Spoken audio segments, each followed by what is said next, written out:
Bismillahirrahmanirrahim.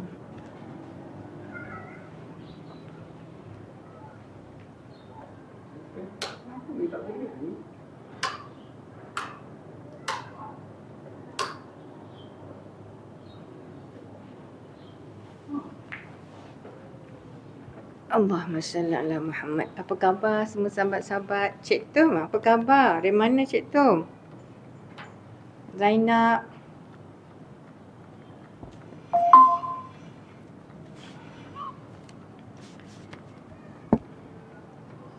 Bismillahirrahmanirrahim. Alhamdulillahirabbil alamin. Sallallahu ala sayyidina Muhammad wa ala alihi wa sahbihi ajma'in. Alhamdulillah, petang ni kita dapat jumpa, kita sembang sekejap mengenai rumah tangga.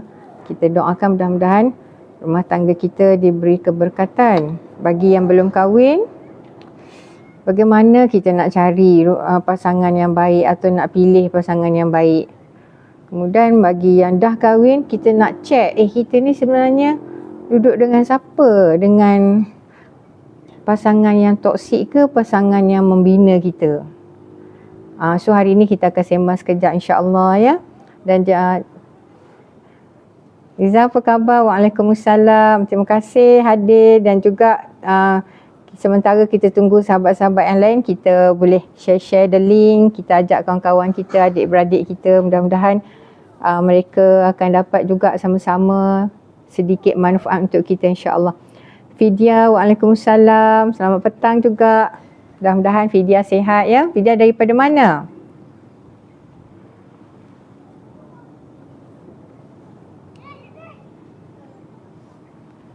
Oh, daripada Penang. Okey, alhamdulillah.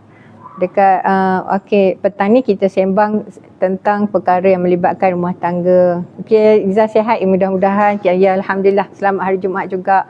Yang mana yang dah baca surah Al-Kahfi, alhamdulillah. Kalau tak dapat baca semua, kita baca 10 yang pertama pun alhamdulillah dah. Kalau dapat tambah lagi 10 yang terakhir, alhamdulillah. Kalau dapat baca semua lagi, alhamdulillah, syukur. Okay, Fidia sihat ya. Terima kasih share the link. Terima kasih juga kita ajak kawan-kawan kita.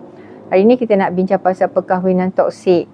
Bila kita kahwin, kita sebenarnya mesti berharap untuk dapat sesuatu yang betul. Betul kan? Dah biasa rasa toksik dalam perkahwinan Dila. Mudah-mudahan Allah bagi Dila kehidupan yang lebih baik. Kita fikir cari jalan insya-Allah. Adiba, waalaikumsalam. Selamat petang juga. Sihat ya Adiba. Apa sebenarnya tujuan kita kahwin? Tujuan kita kahwin tu sendiri. Kita hidup solo, lone ranger. Pergi mana-mana, kita dah habis belajar ke, dah habis semua sampai masa kita tengok kawan-kawan kita kahwin, kita pun cakap, bestnya kahwin. Kita nak kahwin jugalah. Jadi kita pun mulalah cari kenal orang tu, kenal orang ni secara online, secara kawan-kawan. Awak introducekan sepupu lah macam tu kan. Ilham, waalaikumsalam. Ya, saya. Apa khabar Ilham? Jadi daripada situ, kita kahwin sebenarnya tujuan kita adalah untuk melengkapkan kita yang solo tu. Betul kan? Itu dah tujuan kita kahwin. Kita dah solo, kita lone ranger, kita pergi sana-sana, nak pergi mana, nak pergi supermarket, nak pergi Mid Valley, pergi seorang, nak pergi jalan-jalan ke Langkawi seorang, nak pergi situ seorang. Sekarang kita rasa macam, mudah-mudahan kita nak cari someone yang boleh jadi partner kita, teman kita untuk dalam perjalanan hidup ini, dan daripada dia kita dapat ketenangan. Dila, kenapa wujud manusia jahanam ke impian seseorang? Kenapa dia wujud? Itu adalah satu hikmah yang kita tak tahu nak jawab, kerana dia adalah Masya Allah, Ilham, my former boss, semoga doktor sihat. Ilham ya, nanti DM saya Ilham. Jadi daripada situ kita sebenarnya kadang ada benda dah dunia ni kita tak tahu hikmah kenapa Allah buat. Ada yang kita jumpa, kenapa ada orang macam tu, ada orang macam ni, kita tak tahu. Contohnya kita tanya, kenapa ada orang gila dalam dunia ni? Ada reason tak pada kepala kita? Kita rasa macam tak nampak hikmah, tapi Allah Ta'ala jadikan itu untuk menunjukkan bahawa dia mempunyai kuasa nak buat apa sahaja, dan dia adalah ujian kepada orang yang hidup. Katakanlah ahli keluarga dia gila, ahli keluarga dia sakit. Kenapa ada orang tu dapat ini? Kenapa ada orang dapat ini? Kenapa ada orang tu sehat walafiat, tak ada apa-apa? Kenapa ada orang tu ada kanser lah, ada buah pinggang? Kenapa ada pada dia begitu banyak? Itu benda kadang kita tak boleh nak jumpa. Why? What is the reason what are the hikmah behind tu, kita tak jumpa. Maka kat situ kita kata whatever in this world adalah satu apa yang Allah Ta'ala hantar, dan pada masa yang sama kita sebagai manusia ciptaan dia hidup atas dunia ni sebagai hamba, servant dan juga sebagai khalifah. So we have to try to see macam mana untuk kita jalankan dengan kehidupan yang kita dapat, insya-Allah, dan cari jalan sebab dia ujian. Isteri sendiri musnahkan impian saya. 9 tahun dia bermunafik dengan saya. Apakah dia ada perkara-perkara yang dia buat itu yang menyebabkan tuan rasa macam dah habis dah, tak boleh buat apa dah, macam tu kan. Apa yang dia buat itu soalannya. Okay, jadi sekarang kita tengok perkahwinan tu sendiri untuk kita tenang, betul kan? Jadi kita nak macam happiness itu adalah kita punya reason kenapa kita kahwin. Takkan kita kahwin, kenapa awak kahwin? Entah saya nak rasa kena pukul. Takkan, tak ada pernah dengar orang cakap macam tu. Kenapa awak kahwin? Tak tahu saya nak rasa macam mana rasa kena dera. Saya tengok ramai orang kena dera dengan suami, nak rasa lah juga. There is no such answer. Yang ada dah saya nak happy, saya nak berjalan sama-sama, saya nak ada partner. Tetapi dalam masa yang sama, kita tak dapat. Maka ada beberapa hikmah lah. Yang pertama, apakah kita membuat pilihan yang tepat, kita dah istikharah, kita siasat tak faktor-faktor yang Nabi cakap tu. Dia punya, Nabi kata orang menikah ni sebab satu tengok ekonomi dia, dah harta ke tidak. Nombor dua, tengok dia punya keturunan, mak ayah dia siapa dia orang kaya ke yang dia kerja ayah dia siapa mak dia siapa. Yang ketiga, dia punya rupa paras, comel lah, handsome lah orang tu. Terletak hidung dia, putih kuning kulit dia, best lah tengok dia, macam tenang lah saya tengok dia. Dan itu jawapan, cuba tanya orang interview artis tu, jawapan dia akan cakap tu.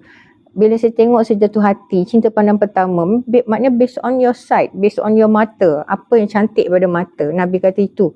Dan Nabi kata yang keempat, yang kerana agama dia punya ketaatan pada Tuhan, dia punya akhlak dia baik ke tidak, macam mana cara dia hidup macam tu. Dan Nabi kata fasfar bizatidin, kamu pilihlah yang keempat tu yang ada agama. Tarabat yadak, kamu insya-Allah baiklah insya-Allah. Tapi masa yang sama ada juga yang dapat sebagai ujian. Kita tengok, ya waalaikumsalam Umar, waalaikumsalam Zila, apa khabar? Tuan, dia musnahkan cita-cita saya sedangkan dah usaha saya dia dorong beri harapan palsu, end up nothing. Apakah dia ada ciri-ciri narsis? Satu, apakah dia sebenarnya tak puas hati dengan kita sebab kita sebenarnya yang melakukan sesuatu yang menyebabkan dia macam tahu hati sangat, tak nak dah dengan kita. Kita sebenarnya memberi contribution. Apakah ada? Itu maksud saya. Sebab itu bila satu-satu rumah tangga ada masalah atau ada perkara yang kita tak seronok, kita macam pause and reflect. Apa yang saya buat? Apa yang dia buat? Apakah tak ada jalan untuk kita berbincang-bincang? Apakah sebenarnya dia tu adalah narsis ke? Kalau narsis lain betul dia punya keadaan tuan. Lain betul. Sebab tu kita atas dunia ni, kalau cara orang kampung lah, saya bagikan cara mudah. Satu orang biasa, satu orang yang ada ciri-ciri narsis. Jadi kalau ada ciri-ciri narsis ni, maknanya dia kehidupan perkahwinan dia toksik. Apa dia tu? Kita pun tak tahu. Maka kita kena tahu dulu. Macam mana contohnya, kalau orang cakap, saya kan, kenapa bila saya cakap apa-apa dengan suami saya, dia mesti marah-marah saya balik. Okey, apa contoh awak cakap tu yang dia marah tu? Saya tanya dia, kenapa balik lewat tu tiba dia tampar? Okey, kenapa? Macam mana cara awak tanya? Contohlah kan, saya tanya-tanya. Kata Kek, ada yang datang tanya saya, kenapa? Cuba tanya, cuba sebut balik macam mana cara puan tanya dia. Kenapa abang balik lewat? Tiba-tiba dia tuh muka dia naik marah. Kenapa aku kena jawab? Kau ni bos aku ke? Dia pun terpinga. Tanya macam tu kena marah. Jadi saya kata, ada lagi tak benda-benda lain? Benda lain, kalau saya cakap apa-apa, dia macam tuduh saya pula. Okey, apa tu contohnya? Contohnya katalah saya cakap, tadi saya pergi makan dengan satu department, keluar makan, ada bos belanja dekat KFC, lepas tu kita orang semua lah macam enjoy lah makan-makan. Kau ada affair dengan bos ya? Macam tu. Apa yang saya cerita, tiba-tiba dia pukul saya dengan benda yang tak tentu. Saya macam jawab, apa pula saya ada affair dengan bos? Tak, apa awak ni? Apa abang ni cakap macam tu? Dah nampak happy sangat tu, kau ni sebenarnya curang ya? Ini maksud dia. Ciri yang kedua. Ciri ketiga apa? Ini dia punya keluarga toksik. Kalau ada ciri-ciri narsis. Saya turun bawah ya. InsyaAllah. Tapi akhirnya dia halau saya. Masya Allah. Kita doakan mudah-mudahan Allah bagi jalan yang lain yang lebih baik. Barang-barang saya dah keluar daripada rumah dia. Kalaulah sebenar toksik kat situ sebenarnya dalam saya yang datang jumpa saya lah, yang saya kaji research yang saya buat masa saya kerja dulu ya. Cik Ilham cakap saya tadi, former bosnya, dululah masa saya kerja. Sekarang saya dah tak kerja, saya dah bersara. Masa kerja dulu saya ada buat research. Zul, terima kasih, saya ada buat research antara dia pasal isteri kena dera. Jadi bila isteri kena dera, jadi saya macam terpinga-pinga lah masa tu. Sebab penderaan itu macam tak masuk di akal. Kalau istilah budak sekarang kita panggil cannot brain. Cannot brain. Brain saya cannot brain. Macam tu. Dino, terima kasih. My brain cannot brain. Saya macam, macam mana dia boleh buat macam tu toksik betul lah tu. Maknanya dalam bila kita baca kes tu, kita akan ada dia punya surat-surat dalam mahkamah tu. Iaitu dia punya statement of claim, kemudian suami punya balasan, statement of defense. Itu dalam bahasa undang-undang kita panggil pleading. Apa bahan bukti dia semua tu lah, dalam tu lah semua. Jadi kita baca kes tu, kita baca dia punya judgement. Terima kasih Aisyah. Aisyah moderator saya. Dia minta dengar, jangan lupa tag. Terima kasih atas ni. Dan juga minta Aisyah tolong naik atas kan kalau ada soalan-soalan ya. Okay. Jadi daripada situ saya tengok kes tu macam seolah-olah sangat pelik sangat. Contoh dia pijak perut isteri dia tengah mengandung, dia boleh pukul isteri dia, lepas dia pijak perut, sedangkan anak tu bukan anak dia. Lepas tu pula dia boleh tengah makan, lepas tu dia boleh simbahkan sup panas ke muka isteri dia. Dia cakap, kau ingat kau nak bunuh aku ke? Dia macam tu. Masin dia sebenarnya, masin dia sup tu. Lepas tu ada yang ketuk kepala isteri dia dengan komputer. Ada yang ketuk notebook. Kita notebook kan? Notebook tu kan berat. Katalah notebook tu 1 kilo. Pap atas kepala dia. Kepala isteri. Jadi takkan dia tak boleh terfikir bahawa notebook tu kan mahal. Bukan barang RM4. RM4,000, RM2,000, RM3,000. Tak boleh fikir ke? Yang kedua pula, tak boleh fikir ke benda tu akan menyebabkan kepala isteri dia tu macam benjol ke, retak ke otak ke, dia punya tempurung. Tak boleh fikir ke? Tak boleh. Tak ada. Makna kat situ, itu kepala saya tak boleh brain. Saya macam, how could they do this? Sampai ke satu saat saya bincang dengan kawan-kawan yang medical doktor, tanya kenapa? Apa benda medical illness ke apa? Sampailah kepada ilmu tentang narsis ini. Maka dari situ saya cuba linkkan dan saya tengok dia ada co-relevant dia. Dia ada macam benda tu. Sebab itu kalau kita tengok orang biasa lain, yang dia narsis, lain. Orang narsis ni dia kalau bahasa kasar cakap monster. Monster. Macam mana nak cakap? Doktor nak tahu agama dia baik atau tak? Macam mana mantap? Maknanya dia mantap lah. Maksudnya kita tahu macam mana agama tu, satu sebenarnya dia punya blueprint. The way kita sembang dia. Lepas tu the way kita tengok dia berhubung. Sebab tu dia macam ni. Macam mana kita nak tahu orang tu baik? Kita nak tanya dia direct, dia tunjuk baik lah sebab kita tengah tackle dia kan. Awak semayang? Saya tak tinggal semayang. Saya semayang tahajud lagi. Duha. Mestilah dia cakap macam tu. Apa tu. Tapi caranya adalah dengan kita hantar inspektor gadget. Kita tanya kawan-kawan dia kat universiti. Kita tanya kawan dia tempat kerja. Kita tanya siapa-siapa yang kita boleh dapat info tu. Inspektor gadget tu lah. Dia akan tengok dekat pejabat ni, dia cerita kat kita. Kadang kata, dekat you dulu belajar UPM kan? Ambil apa? Saya ada kenal seorang ni, dia ambil dekat UPM, dia ambil psikologi. Ada anak saudara saya. Cuba cari kan budak nama ni. Okey tak dia? Kan kita nak dapat satu info. Jadi macam mana cara dia bergaul. Kalau dia memang dia kenali panah barang, sikit-sikit baling barang. Tak boleh silap, orang tak boleh lawan dia. Dia bercakap, dia akan baling barang. Dia boleh hentak meja. Dia boleh apa yang ada kat tangan lempar. Maknanya dia tak ada akhlak daripada sudut menahan sabar. Lepas tu kalau katakanlah dia, kalau ada apa-apa, tak semayang pun budak tu. Pakai tudung tapi tak semayang. Ramai orang macam tu. Pakai tudung jadi rutin. Sebab semua orang pakai, dia pun pakai juga. Tapi pakai dia bukan kerana inner pushing factor dia adalah daripada faith inside tu. I wear this. Why? Because this is instruction from my God. Regardless. suami saya suka ke, kawan saya tak suka sebab saya pakai tudung ke, I wear this for the sake of my God. Maknanya saya pakai kerana Allah. Atau apa Allah cakap lagi? Jangan berzina, jangan minum arak, jangan keluar berduaan dengan lelaki. Maknanya benda itu jadi part of life kita. Itu kita panggil beragama. It's not about religion by name.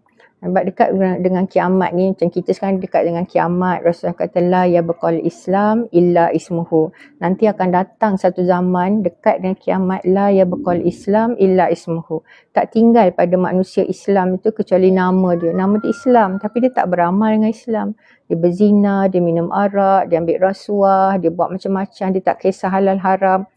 Dia tak kisah lawan suami, dia tak kisah pukul si isteri, dia tak kisah benda tu semua. Sebab bagi dia, nama saja agama Islam pada nama. So kita naklah mudah-mudahan Allah Ta'ala selamatkan kita kan. Jadi kat situ kena ada investigation lah, mantap ya. Tapi dia tak nak ceraikan. Kalau dia tak nak ceraikan, kita yang kena pergi ke court. Kadang rasa sayang, kadang rasa tak kisah. Ini sebenarnya Diba, apabila seorang hidup dengan pasangan toksik yang narsis, dia akan buat banyak perkara dan antara perkara itu menjadikan pasangan dia ni, dia jadi ketagih dengan layanan itu. Dia used to macam ni. Katakanlah Diba suka makan nasi ayam penyet. Nasi ayam penyet tu, dia punya level ambil sambal yang hijau yang atas sekali tu. 5 dia punya pedas dia. Bila makan, berasak-rasak, gitu kan. Tapi, tiap kali makan macam tu. Pedas-pedas sehingga tubuh badan Diba akan kata, kalau makanan itu tak pedas, bukan maksud makan. Maka dia maksud dia panggil, you used to kepada keadaan itu. Kalau tak pedas, macam tak makan. Saya tak rasa selera tak pedas. Saya tak rasa saya makan kalau tak pedas. Perut saya tak kenyang kalau tak pedas. Sama macam orang hidup dengan pasangan toksik. Kalau suami dia pukul dia, lama-lama dia used to kena pukul. Bila katakanlah dia keluar daripada rumah tangga tu, dia rindu nak balik semula. Semalam saya baca satu research. Dia kata average daripada researcher yang buat kajian terhadap orang hidup dengan pasangan toksik ni, suami narsis ke isteri narsis, 7 kali dia keluar masuk. Dia kata saya nak keluar. Lepas tu kan bila pasangan dia buat sesuatu, dia cakap, dia pun masuk balik. Orang tu dah bagi love bombing macam kata, okay, I berubah, I ikut apa you nak. Dia pun balik semula. Lepas tu kena pukul, kena torture, kena brainwash, kena macam-macam. I tak tahan dah nak keluar. 2 kali. Lepas 3 bulan lepas tu dia pergi tergigih pula dekat orang tu. I miss you lah. Okay, balik semula. Orang tu pun cakap, okay fine. Lepas tu 7 kali tuan-tuan research yang saya baca semalam. Because of dia kata orang itu dia telah rasa macam tertrack. Sel-sel tubuh badan dia, emotional dia punya psychological attachment tu dia panggil trauma bond. Dan dia dah jadi macam ketagih dengan keadaan itu. Sebab tu bila kita, contoh bila saya buat research pasal isteri kena dera, kita tanya pada isteri kena dera tu, puan nak fasah tak? Kita bantu dapatkan jalan-jalannya, kita tolong. Apa yang tak cukup bahan bukti, nak fasah kerana kena pukul, dia cakap apa tu, tak nak, tak apa, saya bukan nak bercerai, saya cuma nak cerita. Okey, cuma nak cerita, tapi pun kena pukul dah banyak kali. Sedangkan dalam undang-undang dan Seksyen 53 enactment undang-undang keluarga Islam, Seksyen 53 tu ada satu bawah tu huruf H, dia cakap lazim menyakiti dan menjadikan kehidupan teraniaya. Guna yang itu untuk keluar daripada perkahwinan yang rosak. Tak apa. Sebab suami saya walaupun dia pukul saya, tapi dia sayang saya. Okey, inilah yang Dibatan cakap. Dia sayang saya. Itu dipanggil satu Stockholm Syndrome. Ada satu sindrom yang diletakkan pada mangsa kena dera ni. Iaitu dia tak kisahlah dera kena torture, kena mulut ke kau ni kan, SIAL kau ni kan memang Will kau ni kan memang bodoh, kau ni kan P ke F ke apalah perkataan dia tu kan. Dia dah used to, badan dia dah used to. Jadi dia macam tak dengar tu, dia sesunyi, dia nak balik semula pada keadaan tu kan. Jadi bila kita tanya dia cakap, tak, walaupun dia cakap saya macam tu, walaupun dia pukul saya, tapi dia sayang saya. Ini dipanggil Stockholm Syndrome. Satu sindrom pemikiran psikologi yang ada pada mangsa yang dia sebenarnya tertrap dengan orang yang jahat, monster tu. buat dia macam-macam tapi dia rasa monster tu baik. Itu dia panggil macam tu. Stockholm Syndrome ni dia datang daripada di Stockholm lah, di Sweden. Ada satu bank kena kepung dengan orang jahat. Dan orang jahat tu pun jadikan tebusan. Siapa ada dalam bank tu semua duduk menyarap. Kalau tidak kita bunuh aja. Sorry, saya tak boleh buat langkah contoh tu. Saya tak boleh pegang. Hari tu saya kena violation, saya tunjuk dengan tangan. Tak boleh tunjuk. Jadi saya buat macam ni je lah. Kemudian semua orang kena tiarap. Terima kasih, you kena tiarap atas lantai. Dan dia guna dengan weaponnya adalah untuk torture semua orang dalam tu. Lama dia duduk lama dengan orang jahat tu. Orang jahat tu bagi dia makanan, lepas tu ikat. Lepas tu sembang dengan dia, lepas tu ikat. Lepas tu bagi dia pergi toilet, sembang dengan dia, lepas tu kenakan lagi. Bila polis dah selamatkan, mereka ni yang jadi tebusan ni diminta ke court untuk mendakwa orang sakit, orang jahat tu. Tiba-tiba pakak cakap, dia orang tak jahat sangat.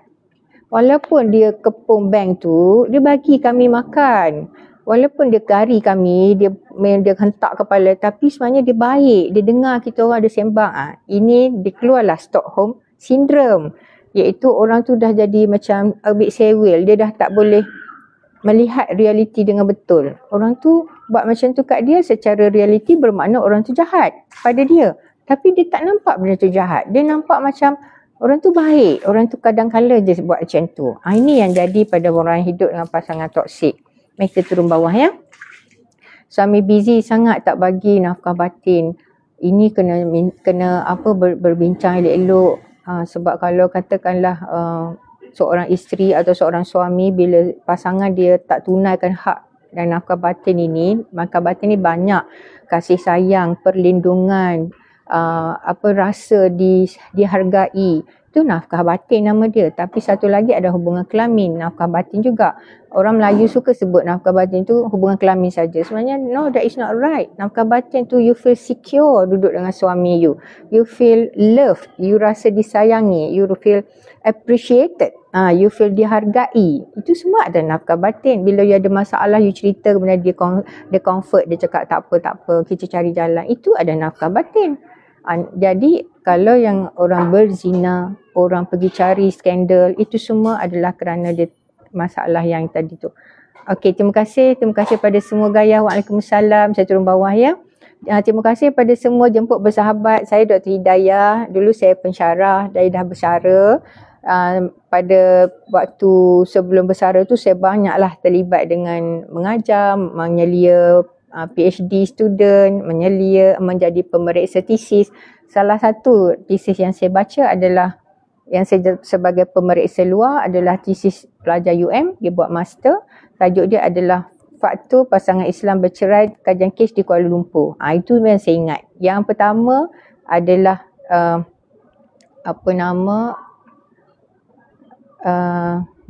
campur tangan ibu mertua.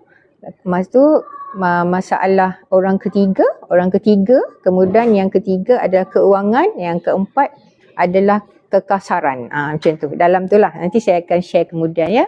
Terima kasih pada semua yang mana yang belum bersahabat, jemput bersahabat dengan saya. Yang mana ada soalan, sila tulis ya. Dan saya juga sangat raikan kalau ada sahabat-sahabat yang lain dapat write something untuk support sahabat-sahabat kita, atau bagi sedikit pandangan ataupun sharing kita punya tu. Jika tak keberatan ya, kita sharing. Ada setengah orang dia tak nak share, maknanya macam contoh dia rasa macam why should saya malulah nak cakap. Tapi maksudnya kalau kita rasa tak keberatan, kita tulis. Contoh ada orang cakap saya kena pukul, kita bagi tahu ini saya pernah kena, you kena buat macam ni. Itu yang saya sangat hargai. Benda itu dipanggil very expensive moral support sebenarnya kepada pihak yang bertanya. Terima kasih semua parasit. Gaya pernah satu kita suami tiba-tiba cakap kalau tak dengar kata-kata dia akan ceraikan, kalau tak dengar. Pada masa itu suami dia akan macam ni. Ada satu lagi ciri toksik. Whatever you say can be used against you. Macam tu.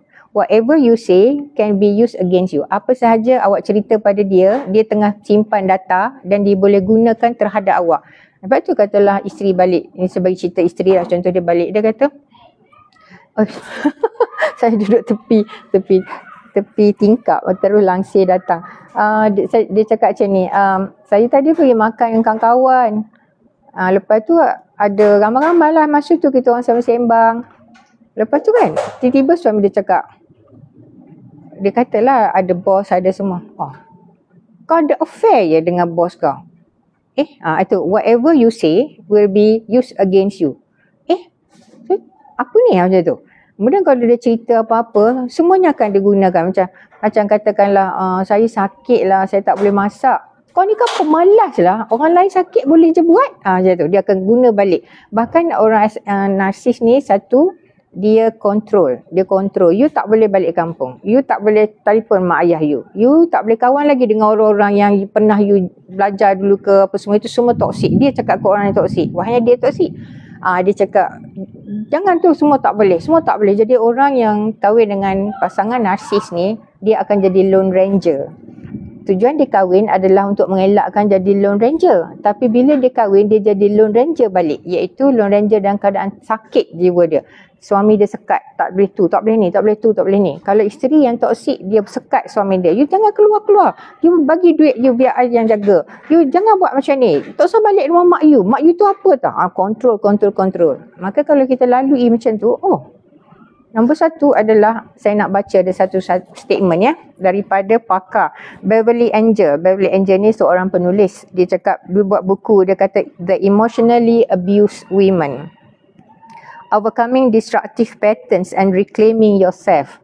You have to reclaim yourself kalau kita duduk dengan orang-orang yang teruk-teruk ni. Fatihah, terima kasih. Kita kena tahu yang kita sebenarnya duduk dengan orang yang toksik nak rosak. Dan kita kena ambil balik diri kita hilang tu. Tapi ada statement daripada Beverly Angel ni, dia cakap, you cannot begin to heal until you stop denying what really happened. Awak tak boleh heal diri awak sehingga awak rasa macam, saya boleh accept sekarang. Rupanya saya duduk dengan monster. Accept tu dulu. Kalau dapat accept fakta tu, baru you ada jalan untuk heal. Kalau tidak deny, tak adalah suami saya, tak adalah macam tu sangat. Dia pukul sekali-sekala. Sebab saya yang trigger dia. Sebab saya tak dengar cakap dia. So you keep denying bahawa sebenarnya dia tu ada monster. Isteri tu monster. Suami tu maknanya siapa yang toksik lah. Macam tak adalah, dia tak adalah macam tu sangat. Dia tak ada macam tu sangat. When you keep denying bahawa dia buat jahat pada you, masa itulah sampai sudah you tak akan jadi bawa perubahan. You tak akan sihat. You akan terus sampai mati dalam life macam tu. So nombor satu, kena accept. Aku ni sebenarnya duduk dalam rumah tangga toksik ni. Aku ni sebenarnya kena hidup dengan orang narsis ke ni? Baru macam tu ya. Okay, kalau kita tengok kisah lah tu, Masya Allah, mudah-mudahan Allah Ta'ala beri kebebasan. Alhamdulillah saya dah bebas. Alhamdulillah, syukur, dan Allah bagi kebahagiaan, insyaAllah ya. Sometimes when people dapat pengalaman yang tak best dengan pasangan, kadang-kadang bila dia berlaku cerai, dia nak balik kepada pasangan itu dia panggil trauma bond tu. Yang kedua, kalau dia dapat repair trauma itu dengan cara dia jumpa kaunselor bagi terapi apa semua, yang itu dia akan terus dia rasa macam I tak nak lagi, I am happy with myself dengan kalau ada anak-anak macam tu lah ya. So it depends lah macam mana kita melihat selepas tu. But until you accept the fact that you hidup dalam suasana toksik, barulah healing akan datang, baru action akan bergerak, baru macam iyalah, dia cakap macam itulah kat saya. Dan lagi satu, dia kontrol. Suami yang narsis dia kontrol dengan cara agama. You nak buat apa-apa, you kena minta izin. You punya syurga di bawah tapak kaki aku. Dan macam Tajul, Tajul dengan Noha tu kan. Macam gitulah. Dan ramai orang macam Tajul. Tapi di luar, dia macam baik. Di luar maksudnya dengan isteri dia kasar. Tapi dekat luar dia baik. Macam Tajul tu. Ada orang dekat berlakon. So itu ciri-ciri orang toksik ni yang tu. Rupanya saya berada dalam kalangan nurse, family sendiri dan family tu. Kejap saya kena tutupkan ini. Sebab angin kat sini. Sekejap.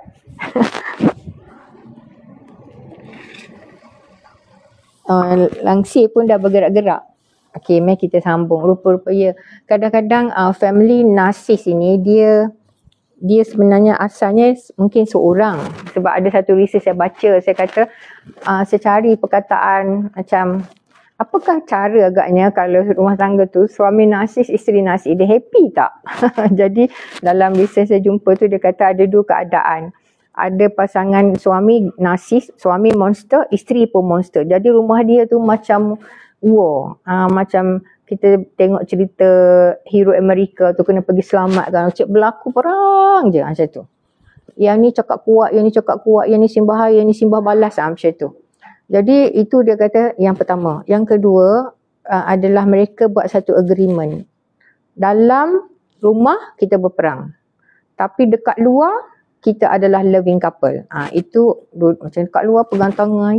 Ya, this is my beautiful wife.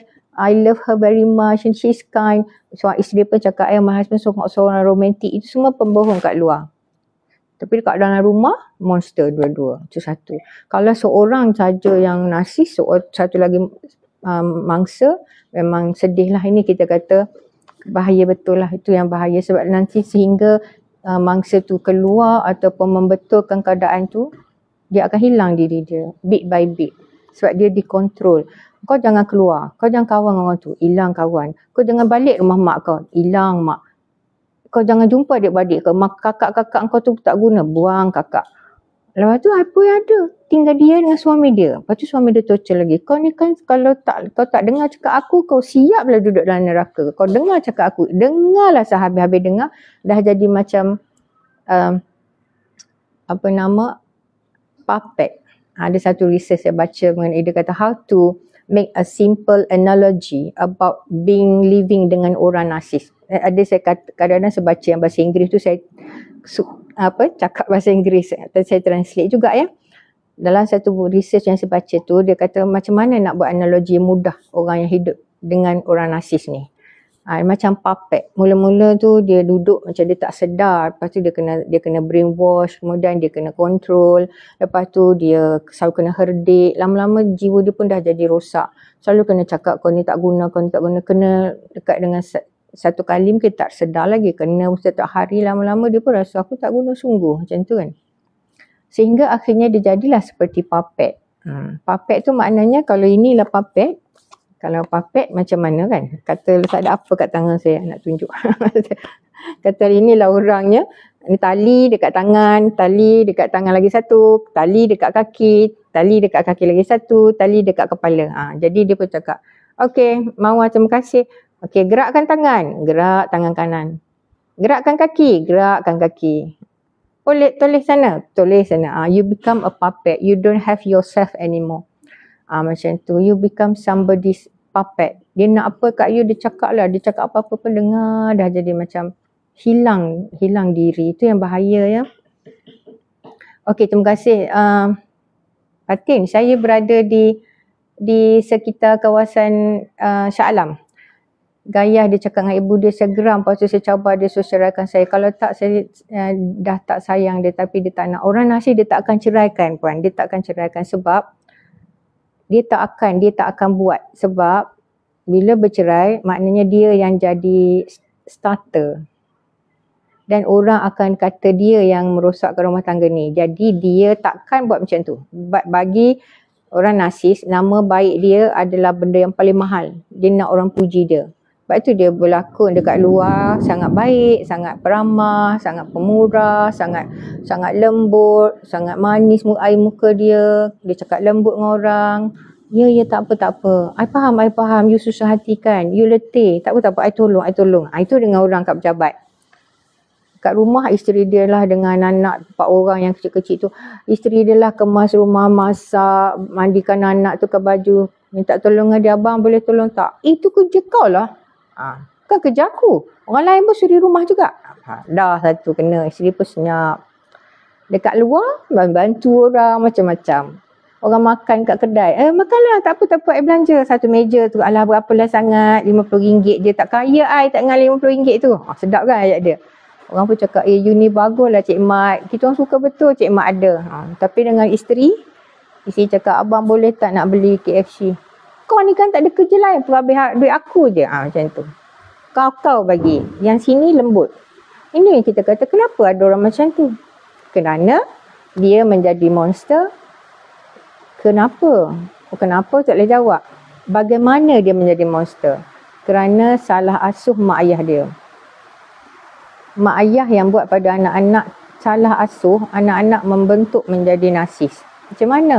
Masa dia kecil, dia selalu kena marah. Dia buat apa pun kena marah manjang. Dia main dengan adik, adik menangis, dia kena pukul. Ayah dia cakap, kau ni kan jaga adik ke buat apa ni? Tak boleh harap, tak boleh harap, tak boleh harap. Dia tak boleh harap tu kena daripada dia umur 4 tahun sampailah dia umur 20 tahun. Kau tak boleh harap. Jadi dia duk fikir apa aku nak buat supaya aku boleh bagi mak ayah aku bangga dengan aku. Aku ni tak pernah cukup. Apa nak buat mak aku ni selalu marah aku. Selalu cakap aku tak pandai. Selalu cakap aku tak comel. Kadang mak dengan ayah cakap-cakap itu menjadikan rosak hati dia. Jadi hati dia hancur. Tapi dia sebenarnya nak disukai. Maka yang dekat luar dia portray orang tu sebenarnya adalah itu yang dia nak. Tapi dia tak dapat. Hati dia rosak kerana mak ayah dia punya treatment. Selalu dia macam ni.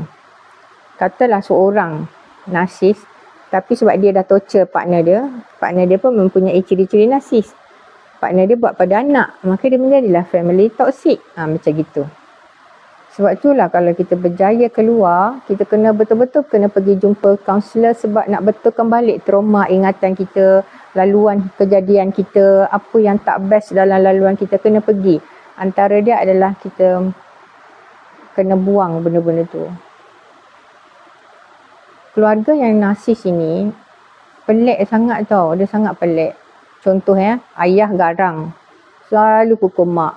Selalu kata kat mak, isteri dia lah. Dia ada anak lelaki seorang. Mungkin ada 2 anak lelaki, 3 anak perempuan. Tapi mak dia ni akan pilih satu untuk jadi golden child. Yang dipanggil anak mak tau. Dan dia akan ceritakan pada anak lelaki tu, mak sedih ni, ayah buat macam ni. Anak dia tu dibebankan dengan bebanan untuk menjadi orang tengah. Bila mak ayah dia bergaduh, protect mak dia. Bila ayah dia nak pukul, mendengar cerita sedih mak dia, menjadi suami, macam menjadi penenang pada mak dia. Sampai orang putih guna perkataan surrogate husband, which is sebenarnya tak nice lah perkataan tu. Mak dia tu seolah-olah buat anak dia tadi, dia tak dapat kasih daripada suami dia, dia ambil daripada anak lelaki dia.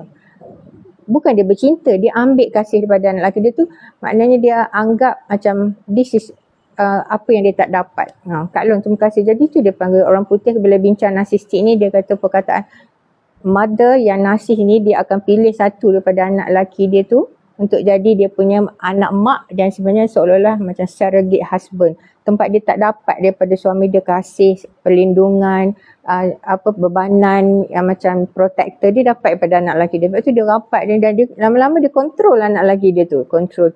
Kau jangan kahwin dengan orang tu. Kau jangan nak kahwin dengan orang tu, siapa dia? Kalau kahwin dengan orang perempuan, mak dia akan anggap perempuan tu merampas tempat di hati anak dia. Bukan menantu yang dia patut sayang. Itu adalah perampas pada tempat di hati anak dia yang dia punya. Itulah jadi haru biru keluarga bila kita berdepan dengan suasana ni. Okay, mari kita tengok bawah ya. Sekarang dah pukul berapa dah? 6.40, 6.35. Kita berhenti 6.50 lah insyaAllah. Okay, kita tengok bawah. Jadi dia akan cakap macam ni puan atau tuan, dia cakap macam ni. Kalau suami yang narsis, dia kalau isteri dia nampak isteri dia macam pandai sikit kan, isteri dia cakap kita berpisah lah. Terima kasih love. Kalau kau nak, kau pergilah court. Aku tak akan pergi. Lepas tu dia pergi court. Dia akan cakap depan hakim tu, depan apa tu, saya masih sayang kat isteri saya tak nak ceraikan dia. Saya memang tak pernah pun buat benda tak elok pada dia. Dia yang sebenarnya ada affair dengan orang lain. Dia pandang buruk pasal saya. Dia swingkan story. Bukan dekat dalam perbicaraan tu, selalunya depan JKP. Jadi maksudnya dia macam ni, bila seorang tu nak bercerai, saya ni banyak masuk kadang-kadang ada orang bagi tahu saya dia tak boleh follow. Saya harap buat follow lah ya. Bila seseorang bercerai, dia ada banyak jenis. Salah satunya adalah cerai di bawah section 47. Dia panggil mutual divorce. Dia macam sepakat. Sepakat mana isteri pun buat permohonan. Contohnya macam kes Fazura dengan Fatah. Fazura masuk masukkan permohonan. Itu Seksyen 47. Lepas tu bila Fatah masuk, Fatah saya bukan cerita kisah dia tau, saya cerita section dia. Bila Fatah dipanggil ke court, dia kata saya tak nak ceraikan Fazura. Macam tu. Jadi dia hakim akan perintahkan pergi kepada JKP, Jawatan Kuasa Pendamai di Jabatan Agama Islam. Kalau kita duduk di Kelantan, Kelantan punya. Kalau kita duduk di Selangor, Selangor punya, macam tu. Jadi kita pun kena pergi jumpa dengan pegawai pendamai, dipanggil runding cara lah. Jadi dipanggil dalam 3 sesi. Kalau isteri tu kata saya tak nak dah, macam mana pun saya tak nak dah. Dalam masa itulah suami yang nasi ni dia boleh cakap saya sebenarnya tak buat jalan pun, biarlah. Itu yang kadang-kadang dia macam isteri pun cair balik kan. Tapi masa yang sama kalau isteri cakap saya tak nak dah ustaz, saya memang tak nak dah ustaz. Jadi JKP tu dia akan buat laporan kepada hakim bahawa sesi damai yang digerakkan atas arahan mahkamah tu untuk jumpa dengan jawatan kuasa pendamai tu tidak berjaya, maka dia akan masuk bicara balik. Itu yang dalam kes kalau Fazura dengan Fatah dia tak sempat masuk tu sebab masa dalam JKP tu, sebelum JKP tu dia panggil ditangguh sekali tu, lepas tu ada percakapan semua, dia sanggup. Selepas tu dia ceraikan macam tu. Orang nasi dia tak nak ceraikan, dia akan cakap macam-macam. Jadi isteri tu kenalah, terpaksalah cari jalan macam mana ya. Sebab tu kita kena tahu apa yang kita kena simpan data-data. Kalau kena pukul, macam mana nak buat. Kalau dia cakap dalam, dia hantar teks, message tu kan, call ni kan perempuan, simpan. Jangan delete. Saya tak boleh tengok, saya delete. Lah, macam mana kita nak jadikan bahan bukti, delete pula. Macam tu ya. Okay Raja, terima kasih. Waalaikumsalam. Okay, terima kasih pada semua. Zul, saya nak pesan jangan kahwin orang tak cukup solat 5 waktu. Okay Zul, pesan tu satu. Tak cukup solat 5 waktu, orang yang tak kisah dengan hubungan zina, orang yang suka berjudi, orang yang minum arak, orang yang isap dadah, jangan. Masa satu dulu kan Tuan Zul, saya pernah buat research, terjumpa lah dengan satu kes ni. Seorang perempuan lepasan SPM, dia masa tu dia nak kahwin dengan seorang lelaki, samalah lepasan SPM juga, Infinity, terima kasih. Jadi pada ketika itu, dia kata apa tau, orang cakap lah dalam kes tu, mak dia tak kasih. Dia cakap, mak dia kata lelaki tu isap dadah, lepas tu ada HIV, kenapa kau nak kat dia? Saya je boleh betulkan dia mak. Itu saya je boleh betulkan dia. Dia sayang kat saya, dia akan berubah mak, dia akan berubah. Jadi kes itu mak dia pun macam dah nak sangat kan. Nanti takut berzina lah kahwin. Dia kata walau apa pun terjadi saya akan pertahankan perkahwinan tu. Saya akan jaga suami saya ni. Tak sampai 6 bulan lepas tu kena pukul, dia pun kena pula pergi ke mahkamah minta fasah. So Jangan pergi kepada keadaan-keadaan macam tu. Dia ada satu ayat dalam Al-Quran untuk panduan kita tahu. Allah Ta'ala sebut wala tulqu bi aidikum ila tahlukah. Jangan kamu terjun ke dalam satu tempat, jangan kamu masukkan tangan kamu dalam satu tempat yang kamu boleh jangka dah kebinasaan. Tahlukah tu makna benda tu rosak. Wala tulqu, jangan kamu terjun ke tempat tu. Maknanya kalau kita dah jangka dah orang tu akan macam ni, janganlah kahwin dengan dia, tapi nak juga. Dan risikonya you bear the cost. Lepas tu kita salahkan sana, salahkan sini. No, kita tak boleh buat macam tu. Once you make decision, you bear the cost, cari jalan pula nak keluar. Lepas knowledge tu sampai, lepas kesedaran tu sampai, dan cari jalan keluar. Macam tu nah. Okay, terima kasih pada semua. Saya turun bawah ya. Terima kasih Fatin, terima kasih. Saya turun bawah dekat Kirafin. Mudah-mudahan Allah Ta'ala bagi pada tuan-tuan dan puan-puan kehidupan yang bahagia insya-Allah ya. Kalaulah dia tak lekat solat, Cik Melo tanya, patutkah bercerai? Tak lekat solat untuk jadi faktor bercerai tu tidaklah segitu. Sebabnya katakanlah dia tak solat, tapi puan masih duduk pujuk dia atau ajak dia, tunjuk macam semayang depan dia atau panggil dia, tapi dia tak nak juga. Ada beberapa kes yang saya jumpa.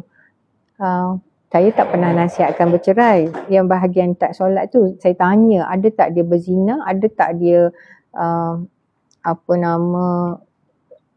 pukul, ada tak dia buat benda-benda yang lebih, yang macam sangat besar darah dia. Kalau dia tak solat, itu darah ke atas dia dengan Allah. Maknanya darah ni kerosakan pada diri dia. Tapi kalau katakanlah dalam fasah ada satu peruntukan, iaitu dia tidak memberikan macam dia tak benar kita beramal dengan ajaran agama. Bukan dia tu tak beramal, dia tak benar dengan kita. Kita nak solat, dia tak bagi. Kita nak pakai tudung, dia marah, dia bakar habis tudung kita. Itu maksudnya isteri boleh minta fasah atas alasan tu. Okay, ada satu kes sampai kat saya, dia bagi tahu saya suami dia tak solat. Suami dia adalah kaki cerita pukul 7. Bayangkan, patutnya biasa orang perempuan kan. Ini suami dia, kaki cerita pukul 7. Dia kata dia ada anak, dia lah buat dengan anak dia tu, dia didik anak dia hantar anak dia sekolah Abim. Lepas tu dia kata, betul anak dia dah 6 tahun, yang dia kata dia cerita dengan saya, anak dia cakap kat ayah dia, ayah kita nak solat maghrib, pelankan TV ya ayah. Saya dengar tu kan, saya kata terbalik ikut dah dunia ni. Sebabnya ayah saya cakap kat saya masa kita orang kecil, ayah nak solat slowkan TV tu. Ini anak cakap kat ayah, saya tak boleh brain. Macam mana tu? Lepas tu dia kata, lepas tu suami dia cakap, yelah ayah slowkan. Aduh, siapa tak faham. Tapi saya tanya dia, still ke nak masih? Dia kata masih juga. Sebab suami dia tu yang lain-lain dia bagus. Terima kasih Kifa. Lepas tu jumpa dengan saya selepas 17 tahun. Jumpa dengan saya. Yang sebelum tu dia dah jumpa dengan saya masa dia awal kahwin tu kan, dalam 7 tahun pertama. Anak dia sekolah tadika. Dia jumpa saya balik 17 tahun lepas tu. Dia cakap, ingat tak saya cerita suami saya dulu? Saya kata, macam mana? Dia kata, ya Allah sekarang ni kan dia jadi AJK masjid. Dia nangis. Saya macam, macam mana tu?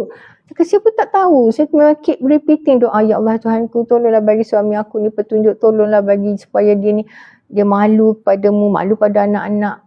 Dia kata sampai satu masa suami dia cakap, jom cakap kat anak dia, jomlah kita sembahyang sekali. Dan tu suami dia pergi surau dekat dengan rumah, dan tu dilantik pula jadi AJK. Dan ni bila dah jadi AJK, memang maghrib isyak memang ada kat surau lah. So people, we do not know. Cuma daripada sudut pertanggungjawaban, isteri dia tidak jawab apa yang suami dia tak buat. Tapi suami dia kena jawab apa isteri dia tak buat. Contohnya isteri dia tak ada agama, tak beragama daripada sudut amalan. Suami tu kena didik sebab nafkah yang batin adalah didikan kepada isteri. Dia tidak terbalik. Kalau isteri tidak bertanggungjawab nak didik suami dia, dia buat itu atas courtesy, atas sayang, atas respect. Jom abang kita semayang, jom abang kita mengaji Quran, jom abang kita pergi situ. Daripada sudut jawapan, Allah Ta'ala akan tanya kepada suami sebab tanggungjawab dia adalah nafkah batin ke atas isteri, termasuklah mendidik dia, begitu. Macam tu lah daripada sudut tu. Okay, mari kita masuk lagi. Terima kasih kepada semua. Waalaikumsalam Zainab. Kadang lewat saya turun bawah. Play victim. Ya, dia play victim. Sekarang ni memang banyak kesnya, dia nasihnya ada banyak. Dia salah satunya, kalau kita tengok kan dia ada 4 lah yang besar, 4 jenis. Dan dalam 4 jenis tu, yang kedua ni yang selalunya play victim. Yang sangat suka play victim. Yang kedua, dia panggil covert tersembunyi, covert narsis. Dia macam tersembunyi, orang tak kenal apa perangai dia. Tak nampak sangat, tapi dia play victim. Kalau apa-apa, aku memang tak pandai. Aku dah buat macam-macam dah, kau yang tak nampak. Lepas tu kalau apa-apa, aku yang teraniaya, bukan dia. Itu play victim gitu. Itu yang covert. Ya. Amani, Waalaikumsalam. Kalau lelaki atau husband suka mesej perempuan lain tapi anggap tu suka-suka normal ke? Daripada sudut, kalau tanya tu daripada sudutnya tak boleh lah sepatutnya, sebab nanti dia boleh tersuka sebab bermain dengan emosi. Kalau lah seseorang tu macam kita cakap, macam a few cases lah yang datang tanya saya, suami dia curang, dia dah tangkap red handed lah, dah tengok gambar apa semua kan. Dalam telefon orang hantar gambar, dia pun dah hantar investigator sendiri, dah hantar inspektor gadget ikut suami dia tu.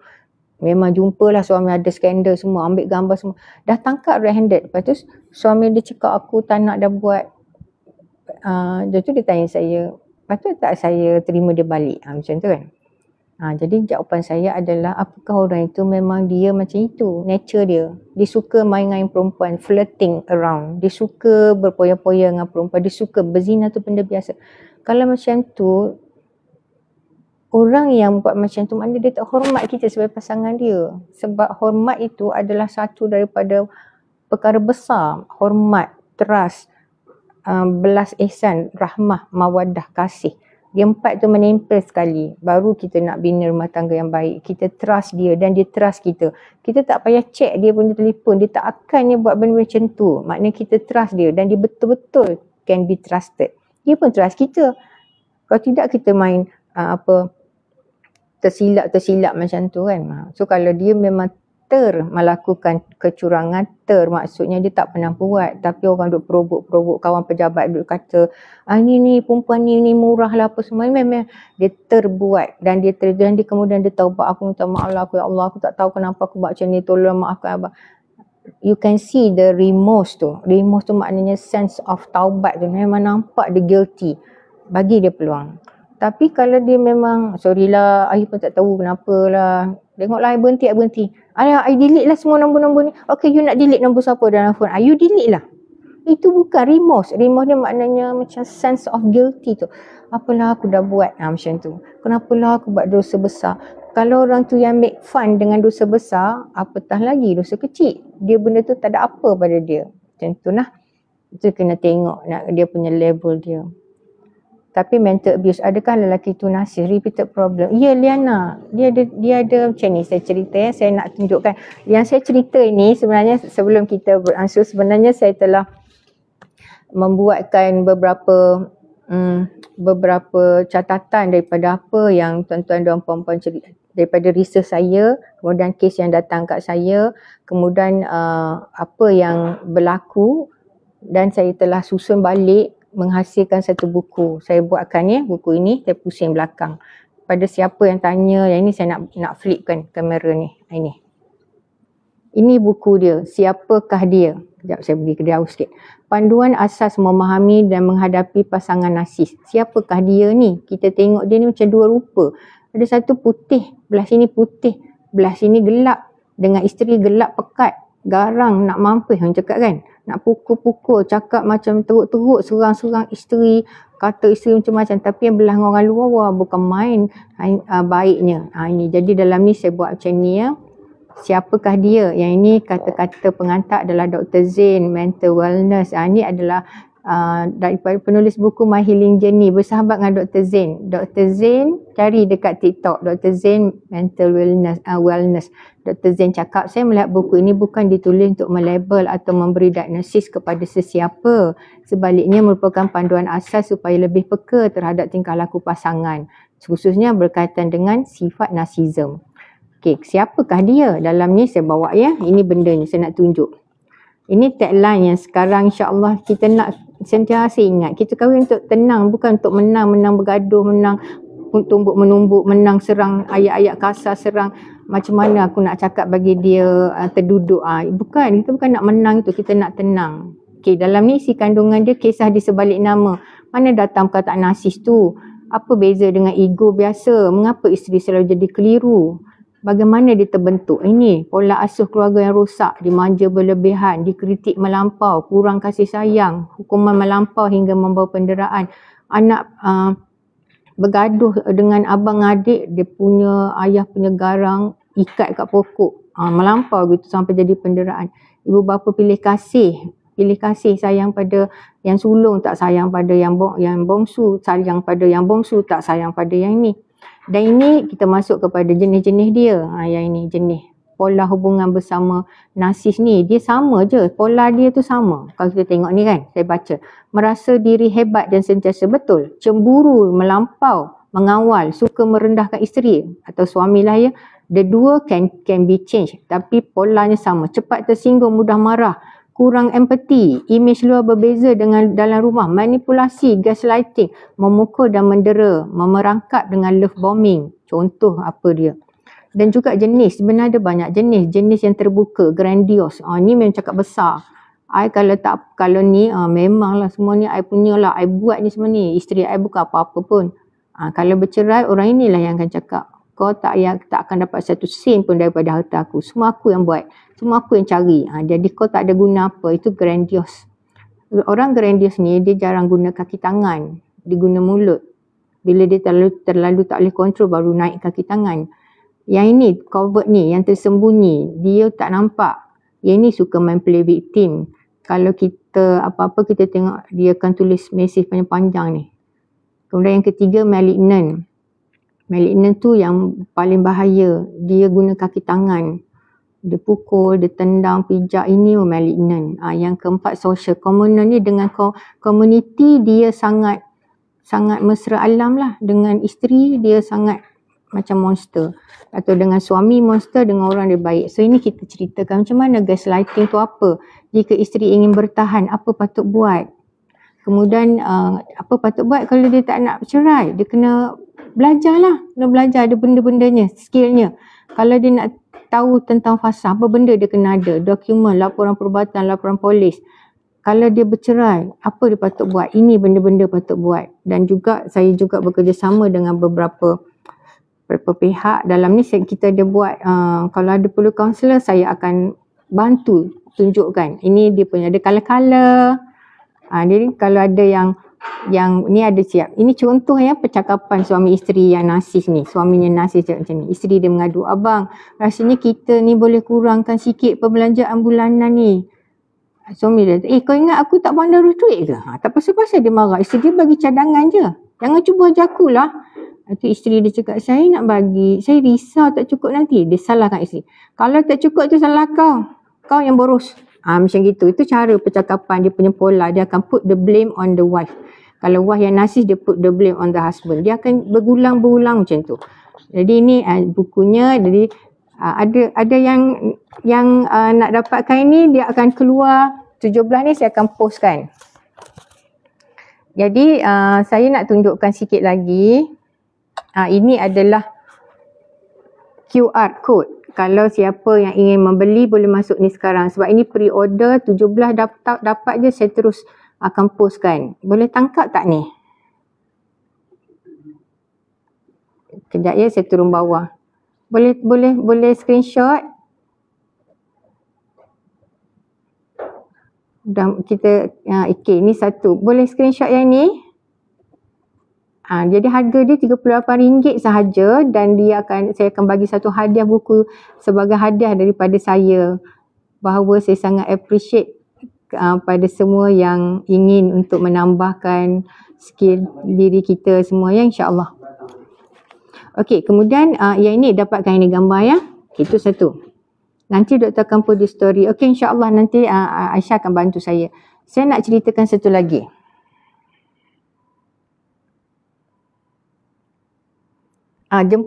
Saya buat macam ni lah ya, sebabnya saya ada buat BTT. Ini adalah perkasakan diri daripada menjadi mangsa. Seminar, jumpa kita, blokkan dalam date kita 22 hari Sabtu ni. Kita jumpa di mana tu? Di Sungai Renggam Convention Center dekat Seksyen 18 Shah Alam. Ada doktor, ada pakar undang-undang Dr. Ruslina, ada peguam Puan Zilal. Yang kat sini ada Dr. Gashina, iaitu pakar kriminologi. Dia akan ceritakan profiling. Apa ciri-ciri isteri kena dera, kenapa suami tu dera, macam tu ya. Okey, Dilan nanti saya akan balas bila DM. Mana-mana yang nak jumpa dengan saya, jemput nanti DM saya ya. Saya nak tunjuk yang ini. Jika yang nak pergi pada ni, ini adalah dia punya tu. Kejap ya. Ini QR untuk pendaftaran. RM10 saja. QR untuk pendaftaran seminar 22 hari bulan. Jemput datang ya, nanti saya ada kat situ, kita boleh berjumpa. Nanti bagi tahu saya bila ada kat situ cakap, Dr. Hidayah ke ni? Ya. Jumpa saya. Dan buku ni juga akan dibawa pada hari kejadian ni 22 untuk siapa dapat satu buku tu RM38 sahaja, dan juga ada buku hadiah 9 formula untuk dapat rumah tangga bahagia. So insya-Allah kita akan jumpa kat sana ya. Saya pusing balik, flip kamera balik. Sebenarnya ya nanti Aisyah akan bantu saya. Saya akan nak buat yang detail tu ya. Tentang QR code tadi untuk hadir seminar, dan juga bagi mana yang nak jumpa saya, jemput boleh DM saya, nanti saya akan balas. Dan juga bagi yang nak tanya soalan boleh je DM saya akan balas insya-Allah. Lambat atau cepat gitulah melihat kepada ni. Jadi bila kita tengok bila lah berlaku pada kita, maka kita kena cari jalan, cari skill, cari jalan. Farah, seminar tu RM10 daripada pukul 8 sampai pukul 1, dan dia ada bagi makanan juga untuk kita alas perut. Ada rakaman tak user? Rakaman seminar tu ke atau rakaman ini? Kalau rakaman ini boleh masuk dalam saya punya, dekat bio tu, bio saya tu ada bawah sekali tu ada link. Jemput tekan link tu, masuk kepada Sahabat Hidayah. Saya akan letak balik recording yang ini supaya semua orang yang bangsa yang nak dengar atau nak tengok lagi nanti boleh ke situ. InsyaAllah nah. Kalau pada hari kejadian tu recording tu not really sure sebab dia anjuran Ikram Negeri Selangor dan Ikram Shah Alam. Kalau ada kita inform insyaAllah ya. Waalaikumsalam pada semua, dan juga banyak soalan-soalan lain saya baca kemudian, tapi tak ada nak jawab sekarang dan nak masuk maghrib. Saya berhenti dulu ya. InsyaAllah kita jumpa lagi besok. Jika tak ada aral, kita sambung balik. Saya akan baca soalan-soalan yang tuan-tuan tulis, saya akan kupas balik insyaAllah. Apa yang kita nak tahu adalah identify rumah tangga kita ni sebenarnya adalah orang biasa ataupun orang narsis. Macam mana nak tahu dia narsis? Dia ada cara-cara dia. Dia ada traits of narcissistic. Dia ada traits, macam ada ciri dia. Mungkin ada berapa. Kita tengoklah, mungkin ada orang ada banyak, ada orang sikit. Kenapa dia datang macam tu jadi tu? Kerana pola asuh mak ayah dia yang salah. Maka apakah kita perlu maafkanlah dia sebab bukan salah dia. Kita maafkan dia tu bahawa bukan salah dia mendatangkan benda tu. Maknanya dia tu kerana pola asuh ayah dia yang salah, mak dia yang salah. Tapi bukan membenarkan diri kita didera. Tak boleh sebab Nabi bersabda la darar wala dirar. La darar maknanya jangan kamu buat jahat pada orang, mudarat pada orang. Wala dirar, jangan kamu biarkan orang buat mudarat pada kamu. You have to do something. You have to take action. You have to learn. You have to know your right. You have to know where to turn to. Macam tu. Jadi insyaAllah mudah-mudahan Allah Ta'ala bantu kita dapatkan kita kebahagiaan di dunia dan di akhirat. Seminar tu nanti saya bagi tahu ya, insyaAllah saya tanya dengan penganjur. Jemput datang nanti kalau yang sempat 22 hari bulan, nanti saya akan wawarkan lagi insyaAllah. Kita jumpa besok. Assalamualaikum warahmatullahi wabarakatuh. Terima kasih semua.